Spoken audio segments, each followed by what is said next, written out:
The entity within.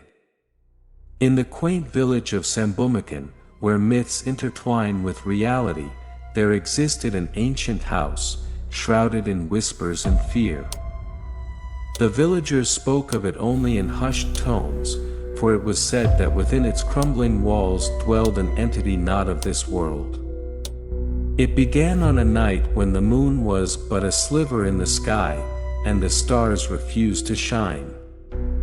A young writer, seeking inspiration for a tale of horror, ventured into the house. With each step, the floorboards groaned, as if warning her of the unseen eyes that watched her every move.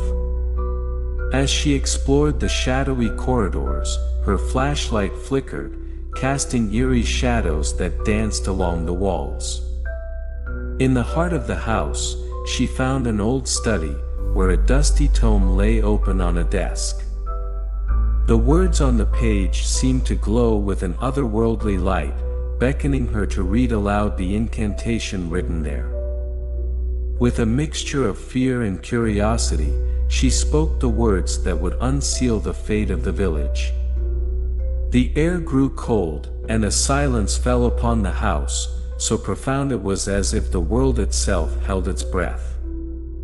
From that night on, the house was alive with the whispers of the entity.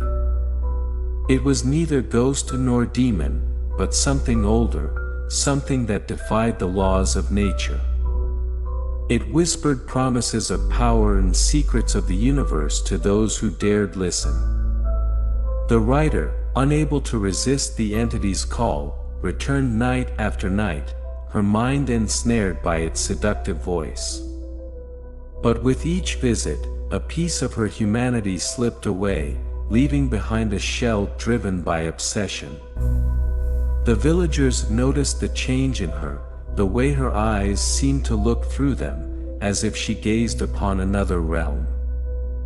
They feared she had become a vessel for the entity, a conduit for its malevolent will. One fateful evening, the village's elder, wise in the ways of the old magic, gathered a group of brave souls to confront the entity. They entered the house armed with talismans and ancient spells, their hearts pounding with a mix of dread and determination. In the study, they found the writer, her voice an inhuman echo as she chanted the incantation once more.